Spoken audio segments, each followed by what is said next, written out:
Hey guys, Jared Flynn with the BulkLoads podcast. Got Tyler with me. How's it going? Summertime. Oh, yeah. Yeah. Kids are out of school and it's on. Yeah. It's on. Gonna have a busy summer. It's gonna be fun. Yeah. There's a lot going on, but all good. So today we're gonna have on Ken Clinchy. He's with Fleet Pride, and I'm gonna be honest, Tyler. So I found out about Fleet Pride through a good friend of mine, Scott Bauer. Our kids go to school together. We also go to church together with his family. And he was with another company that I knew of. He's always been in the trucking space, and he moved to this Fleet Pride. And, you know, I see the guy at sporting events, birthday parties, and all that. So I'm always talking trucking with him. And he was talking about Fleet Pride. And I was like, man, that sounds pretty cool. Like, you think we could have you on our podcast one day? And he's like, well, yeah, we'll have, you know, a guy from our company, and I can get someone from our marketing or whatever to come on. Well, that's what led to this. But like, I still had no, and I'm just being honest here, I had no idea what Fleet Pride was. Like, I guess in my mind, I knew they supplied parts, but I didn't understand to the full extent was that. Scott hooked us up with their marketing department, which led us to Ken Clinchy, who we're going to have on the show today. And you're going to hear in this podcast, like there's a lot of questions like, oh, I didn't even realize that's who you were. Like, they have actually service departments, where you can go and get your truck. I guess I thought that they were like just like a O'Reilly Auto Parts. Yeah. Like, I thought like, hey, you order something, you go there and get a part and that, but like you can go get your truck repaired by them, like which O'Reilly's doesn't. Not and to they my have knowledge. like 300 locations. Yeah, it's crazy, and they are on this like crazy expansion kick. While we're recording this, like I just sent Scott another message. They just made another acquisition of another company down in, I think it was somewhere. I'm gonna get this wrong, but yeah, I mean, over the past couple months, they've made like acquisition after acquisition. I think Scott, like, they're owned by a private equity group that's kind of growing this thing up. So they're finding other small mom pops and kind of creating this bigger company of this. But this was interesting, and we talk about freight a lot. Obviously, that's what we do at BulkLoads. We talk about insurance because we do that. We even talk about software with TMS, and but we don't talk about the operations. And we know that parts are a big part of this. Inputs that you have to put into that truck to keep it running. We know that just like any vehicle, trucks break down and there's maintenance on them, and this is crucial. So that was my goal, to bring him on to talk more about Fleet Pride. And I guess for me, high level, like, is this a company that you as customers with trucks can use and benefit from, save money on, which is going to save your company money to lead to more profits. And it's interesting. I'll say more for the end after our conversation, but I wanted to set the stage for that. Like, I'll be full disclosure, I didn't really realize the company that they were until after we got done. And honestly, that's why I kind of like doing these podcasts. You learn more about a company, like it benefits us because now we know of a company in the space that we can refer. Recommend. Yeah, so cool. Well, with that said, here is my boggled up conversation with Ken Clinchy of Fleet Pride. Hey, Ken, thanks for coming on. Thanks so much for having me. Excited to be here. Yeah. Well, man, give us the elevator pitch of who Fleet Pride is. We represent thousands of trucking companies on our platform on BulkLoads. I know probably many have heard of you all, but for the people that don't, who are you? Yeah. So hopefully we're serving most of those companies out there, but we're the nation's largest distributor of truck and trailer parts and service in the independent heavy-duty aftermarket. So we've got 300 locations around the country. All of them sell parts, but some of them also have drive-in service. We sell millions of different parts from hundreds of suppliers. And right now we're growing our physical and our digital footprint. You guys probably see us in the news. We're often acquiring new locations to better serve our customers. And so we just get excited about serving our customers and helping to keep the country running and keep trucks on the road. Yeah, well, an employee of yours, Scott Bauer, who's a friend of mine, he had made the switch over to Fleet Pride. I think it was last year before, and I actually randomly saw it was an article in the news talking about your digital footprint. So yeah, I wanted to get you guys on here and just talk about that because man, we represent over 8,000 trucking companies across the United States and even Canada, and we thought this would be just a great conversation to have with you. Ken, when you say you service, I mean, truck and trailer parts, these are class A, class B, I mean, all your, heavy class semi trucks. Yeah, so our focus is really class 7 and 8. We also carry parts for 4, 5, and 6. Okay. And that's about that's really our sweet spot that we service. Now, of course, many of our fleets are also running, F-250s, F-150s, and so we do some service on those. But the bulk of what we do, which is really what we're specialized in, is that class 7 and 8, the big heavy parts. All makes and models. Yes, yeah, it's a good call. Being an independent and not carrying a nameplate, like the OEs, we service all makes and models, and it's what makes us unique, and it's also why we carry so many parts, right? You think about all the unique parts out there for each truck, and we're trying to service all the fleets in the U.S., and so we have to carry a huge breadth of parts to cover all the makes and models. And you guys are supplying these parts to resellers, right? That are then reselling it, or explain that process. So, yeah, it's a good question. We have two unique divisions at Fleet Pride. So we have a wholesale division, and they do exactly what you're talking about. They sell to smaller resellers. They service out of our distribution centers. We have 5 distribution centers around the country. But the bread and butter of our business is serving fleets and owner operators. So we serve everyone from the largest fleets in the country, your UPSs, your FedExes, a JB Hunt, something like that, all the way down to a single owner operator. And that's really the bulk of our business. And most folks either get delivery from a Fleet Pride, one of our 300 locations, or they're walking in every day to pick up the parts that they need. Talk to us about that, because the trucking industry is ginormous, and you got all different sizes. I mean, you mentioned fleets. We cater to a lot of owner operators. I mean, we do have fleets on our platform, but you and I know this, Ken, that the trucking industry is primarily 5 or less trucking units. I mean, that they make up over 90 plus, I think it's 93%, or 5 or less trucks on that. Talk about kind of how you all kind of see the market or market share to the trucking industry as a whole. I mean, are you all catering to all of the above, but where's your all sweet spot when it comes to trucking companies? Yeah, so it's a really good question. And so we have differing solutions depending on the size of your fleet, right? So our really large fleets, they have different programs. We have programs specifically set up for our medium regional carriers, and then we have programs set up for, to your point, the smaller 5 trucks, owner operator. And one of the ways that we've really figured out how to provide an even higher service level to those smaller fleets is really within our digital platform. So fleetpride.com when I talk about a digital platform, but our website. Yep. And we can offer them tools and processes that they would have to spend a lot of money to build internally, or most suppliers wouldn't offer that to them because of the size of their fleet. And so we've really tried to build solutions that we can scale and offer to smaller fleets, because we know that that's where a lot of the industry is, and a lot of the market. And so we've always served them well through our branches.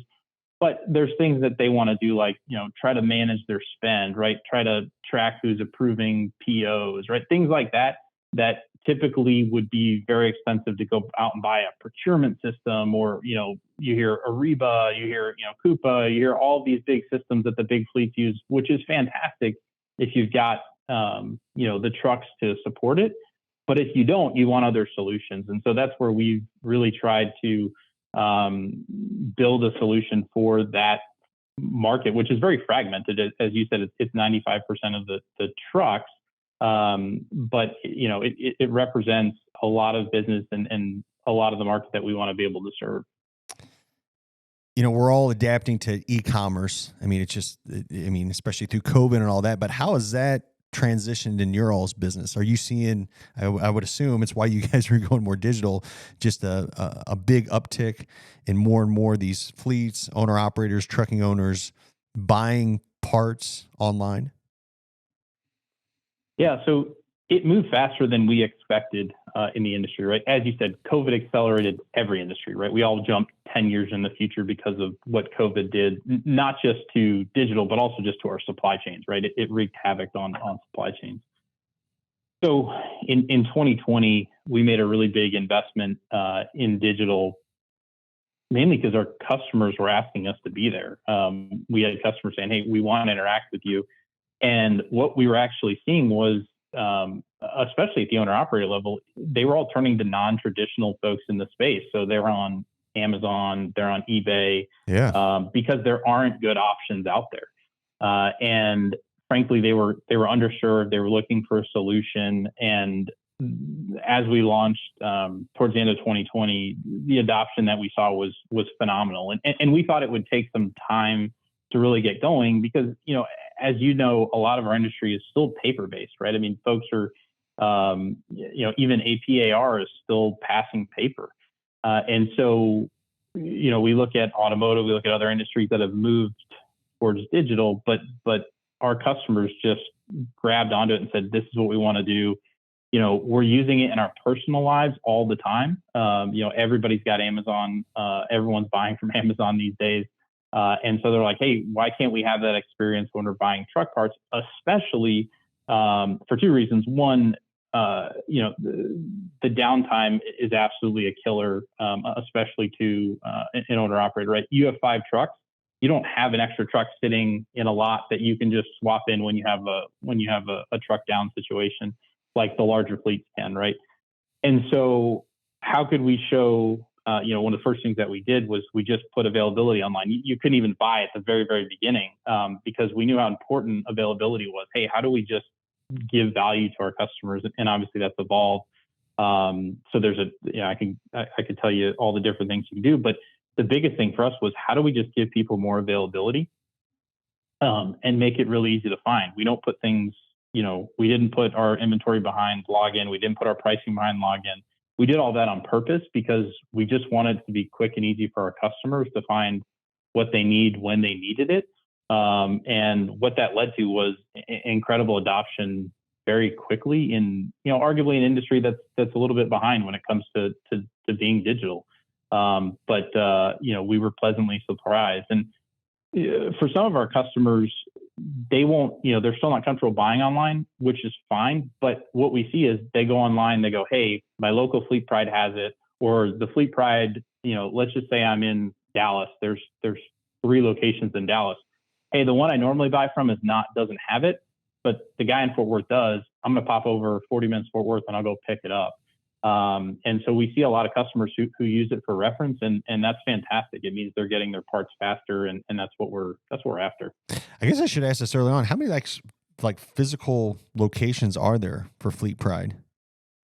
Yeah, so we have 300 around the country, and that was a big part of it for our local customers. They really thought of Fleet Pride as whatever that location was, in their town. We have a location in Springfield. We actually have a service location in Springfield, I think, which is where you're located. Yeah. But if you live in Springfield, Fleet Pride having 299 other locations doesn't do a whole lot for you. And so what digital really did is you're able to see inventory from across the country, and you can move it to the Springfield location. So if you're like, hey, I need this, but it's sitting in Atlanta, Georgia, okay, no problem. We'll move it from Atlanta to Springfield for you. And you're able to access, inventory from 299 locations. That was much harder. I mean, you could do it before. You go into the branch, they would look for you, they would try to find it. but our customers just couldn't see the breadth of what we had. And as we talk, I mean, as I'm sure your customers know, or your listeners, the supply chain made us all rethink our vendor agreements and who we were buying from and how we were buying. And one of the things that we were able to do is just expand the universe of what people could buy. And so we were onboarding as many parts as possible. How do we get you alternatives? Hey, my favorite, my favorite Timken seal isn't available. How do I find an alternative? Those types of things. And that's really what I think why we saw the adoption that we did, and continue to see it, because people want options. They want the ability to, control when and where they get their parts. Yeah. I did not know this. And you said service center. Talk about, what do you mean by a service center? Because I'm just thinking just parts distributor. Are you all helping service? Yeah. So in 70 of our 300 locations, we have drive-in service. Okay. And so that's, anywhere from 3 bays to, we've got some large locations that have 30 plus bays. And they do everything from, your PMs, your oil changes, all the way up to, specialized engine overhauls, anything that the OE dealer can do, basically, we can also do. We also have a small mobile fleet. That's not in all markets, but we do have a mobile repair fleet as well out there. And even some wrecker services that we picked up over the years of acquisition. But service is a big growth area for us. And we know that there's, typically at the dealers, there's just not enough bays.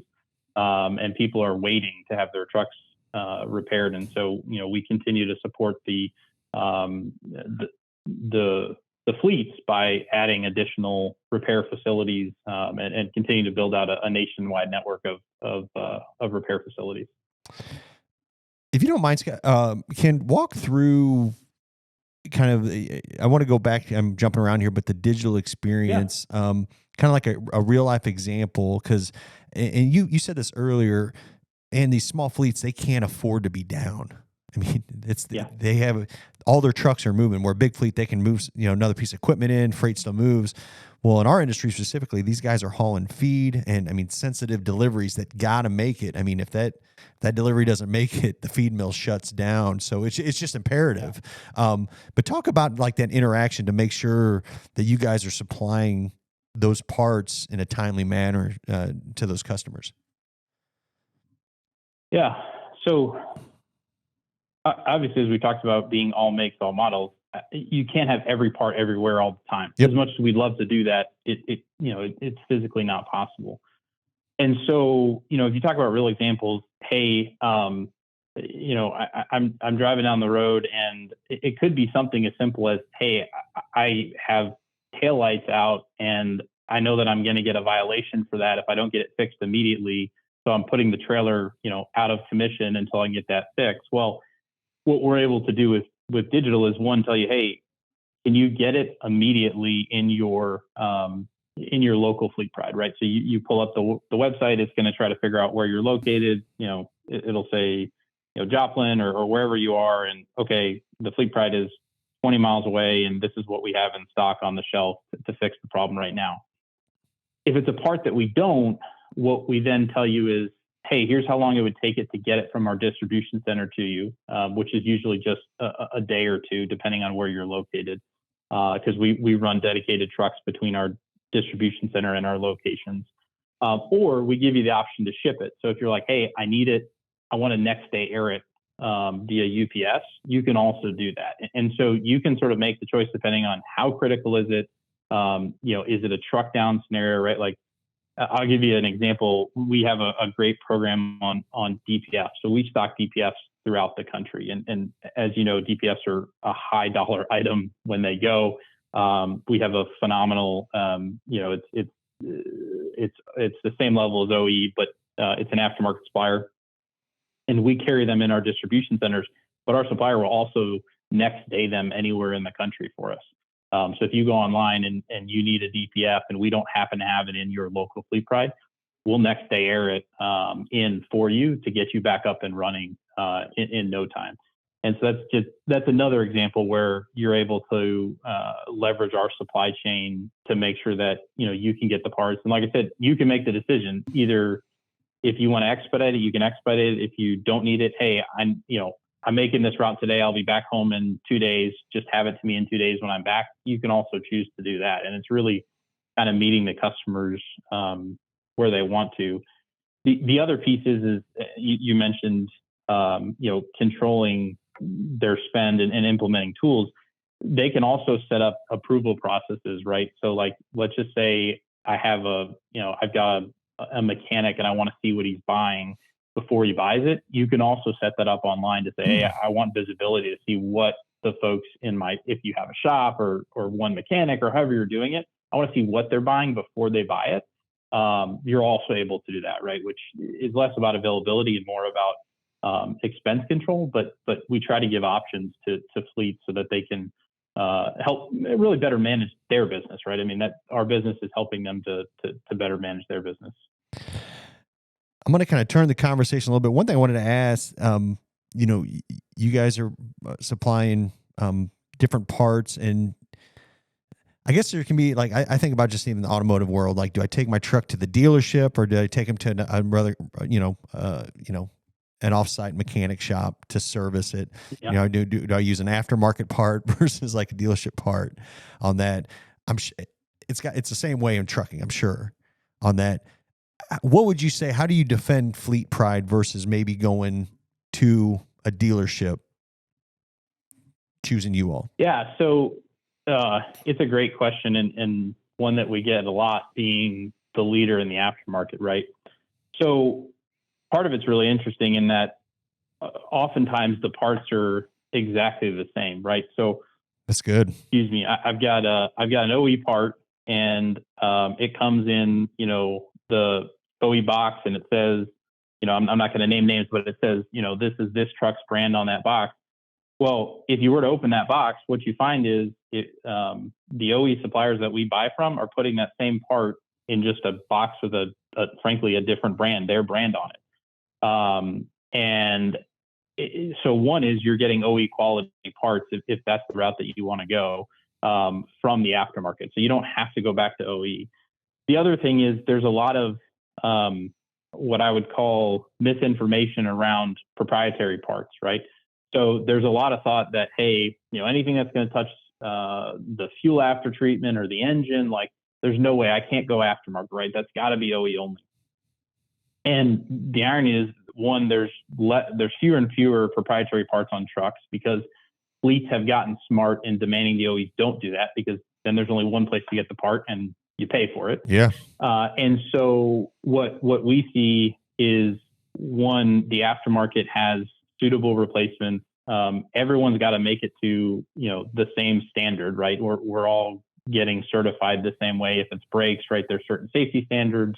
If it's after treatment, it has to go through the same EPA testing to be able to be on the truck. So this whole concept of, aftermarket quality versus OE quality, it's really not a debate. They're often, like I said, the same products, or if they're not the same manufacturer, they're getting manufactured to almost the same specs. And that's really key in understanding sort of your options to get, your truck repaired.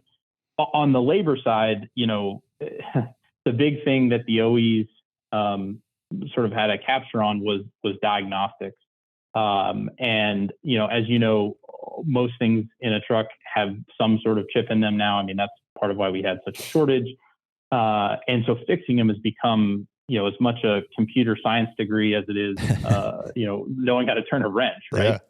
But what's now happened is the diagnostic tools have gotten so much better that you can buy in the aftermarket. And so you're able to do things that you weren't previously able to do, diagnose, complex electrical problems or after treatment problems. And so again, you're always going to have this, hey, you got to come to the dealer for your official XYZ service. But the reality is you can get equivalent service through aftermarket providers with equivalent parts. And so people have choices. Yeah.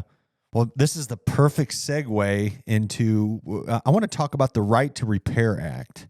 And I didn't know about this until Scott brought it to my attention. He's like, man, you should really talk about this. And I started doing some research. I went on, actually, there's a big Wikipedia talk about this. And I was like, this is interesting. Like, and you guys are fighting for this, but I want you to lead this. Talk about what the Right to Repair Act is and why you all are defending this. This is huge. And especially, I think, for our owner-operator community more than anybody.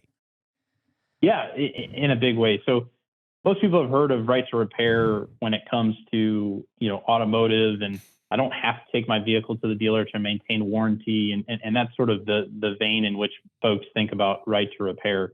And it's why, by the way, it's, so easy to go to an AutoZone and put in year, make, model, engine and find the parts that you need, right? Because you always have to release some of that information. But on the commercial vehicle side, and why it's so important is as the vehicles get smarter, as we've talked about, more computer systems, the OEs are trying to lock down, the vehicle manufacturers are trying to lock down access to the computers. And then the big thing is the onboard telematics. So if you're I'll tell you this, if you're a big fleet, those big fleets tell the OEs, don't put, either I'm putting my own telematics in or I have access to the data. There's no bones about it. But if you're a smaller fleet, you don't have that kind of power with the truck manufacturers. And so the right to repair is really important because they're making it to where either, the aftermarket won't be able to read the onboard computers, or the telematics will only be able to be sent to an OE dealer, right? An OE badge dealer. And so it creates this, I'll call it anti-competitive environment where as an owner operator, like you want options, right? Hey, I'm going to call 3 or 4 shops and decide where I'm going to take my truck to. Or, hey, I have a relationship with this local shop and they always take care of me and I want to bring my truck there. You won't be able to because we won't be able to read the telematics. It won't be able to tell us, hey, here's what's wrong with the truck. And so the Right to Repair Act changes that and forces the manufacturer to say, hey, look, you have to open up that technology to everyone and make it available to everyone. And the consumer should get to choose where they want to have their truck serviced. If it's with you because you went on service, because you take care of the customers the best, hey, that's great. That's fine. But you can't make it to where they can't go anywhere else because you've put this artificial barrier in place that stops folks from being able to choose where they want to get their truck. And commercial vehicles have been overlooked in this space, from a right to repair. But it's really important for folks to understand and get involved that we need this protection for truck owners. When I was reading about it, this is even big in agriculture, tractors. It was almost, they talked about more the agriculture proponent of it than they did commercial vehicles. But you think about there's really 3 to 4 big, ag companies, equipment companies. But where is this in legislation right now? Yeah. So the Repair Act is it's been drafted by the House of U.S. Representatives. It's called the Right to Equitable and Professional Auto Industry Repair, which is repair, right? Yep. That's what repair is short for. And so it's currently being debated. And of course, there's, advocacy groups on either side. We're very involved with it. Fleet Pride's very involved with it because it's, it's the lifeblood of the aftermarket and the lifeblood of consumer choice, which is really important to us. And so, we can put the link in the notes, but repairact.com is the site to where people can get involved, write their local representative. But it sits in the House today, and it's something that's been drafted, but we really have to continue to push on our representatives to get this passed. As it's, there's a lot of priorities in Washington, as you know, and the loudest voice typically wins. And so it's really important that folks get involved and contact their local representatives to get this push. Yeah. I never knew this existed. I think about even, our family vehicles, and I just assume like any warranty work has to be done at the dealership. And I hate to say this, the dealership where I purchased my truck from is not very friendly, like the service side. I've called them. I'm like, I wish I could take this to this guy that I've had do aftermarket work for, and he's awesome, and I trust him. But like, if my truck's not going to be warranted after that, or if I get him to use it, so it is conflicting. Yeah, you want to go with the company that you feel the most trustworthy to use. It's huge.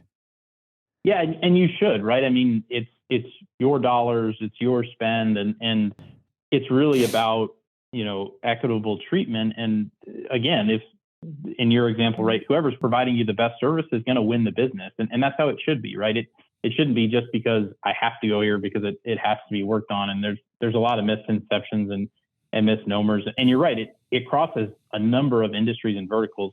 Agriculture is a really interesting one, and there's a number of things happening in that space, and arguably it's one of the most controlled when it comes to repairs. Interestingly enough, because as you mentioned, there's only a couple of big players, and they really lock down their systems, and it frustrates the heck out of the folks that use those vehicles. Because they can't, clear a simple code, right? I mean, you can't fix something when it's out on, you're in the middle of harvest season, and I've got a truck, I have a tractor down because I need to do a regen on a DPF or something like that. Yeah. And I can't do it myself. I got to drag it out of the field, bring it to a dealer. And that's not right. I mean, that's not how it should be. And so that's why it's so important that, this is encompassing of all commercial vehicles, which would include, off highway as well. Yeah. Well, Ken, I have thoroughly enjoyed this conversation. We're going to put that website link in the episode notes. So if you're listening, you should be able just to drop down. We're also going to put Fleet Pride's information, their website. But Ken, I would just say this is kind of the last closing remarks for those that are listening to the show. They're interested in maybe they haven't used Fleet Pride before. They're interested in your services. Yeah. I know we have customers primarily in the Midwest, but all over the U.S. What's kind of the next steps if you were to say, hey, I'm interested to see how they can serve me as a customer? Where do they go? Yeah. So the easiest thing to do is go to fleetpride.com, and you can look up your closest branch if you'd like to go in and visit with our associates. They have an incredible amount of knowledge, and I encourage you to do that. Or you're welcome to go ahead and just make a purchase on fleetpride.com, or browse for parts, however we can be helpful. But you can reach us, through the website, or you can find your local branch and go into your local branch. We'd love to serve you with parts or service. So fleetpride.com is the best way to get started. You can even, register for an account. We even have parts experts on chat. Like if you had a really tough parts question, doesn't matter if you're a customer or not, just we're happy to help. That's awesome. And so, yeah, those services, there's no restrictions on who can be a Fleet Pride customer. We're open to everyone. And so I encourage folks to visit the site and check it out and let us know how we can help. I'm going to close out of here, but I did have this was a question I was going to ask earlier on. What's the number one part or product sold through Fleet Pride? Great question. It's going to be brake drums and brake shoes, right? Makes sense. The number of brake drums and brake shoes we go through is phenomenal in the industry, and so we sell a ton of brake shoes and brake drums. That's awesome. Ken Clenchy, thanks for coming on the show. Appreciate it. Absolutely. Thank you for having me, Jared. I really appreciate it. What'd you think, Tyler? I thought it was really good. Like you said in the beginning, I mean, I didn't have any idea who they were. All entailed. Yeah. But yeah, you guys talked about some interesting topics, and one of them was about the Right to Repair Act. Yeah. And yeah, you were just elaborating more about that to me, but man, I didn't have any idea that was actually a thing. Yeah. Well, and not just in trucking, but we talked about this in agriculture. Yeah. We know a lot of our listeners, obviously we're in the agriculture space, but a lot of our guys are farmers. They own tractors, combines, a lot of big equipment. And yeah, this right to repair is basically fighting against them, where you have the right to buy aftermarket parts, or the right to get those parts for your company, because not always, but typically if you go to the dealership, you're going to be paying a lot more, and they control that. And this was, I was like, I never knew this existed, the Right to Repair Act. Yeah, but I think it, in my views, is a very positive, especially for our trucking communities, owner operators out there to get better pricing on their parts. I would for their agree with operation. that. Especially the last couple of years, and still today, parts are high, but even the demand and the process to get them the wait times have been insanely long. So yeah, the more we can incorporate third parties to get those parts, I think the better.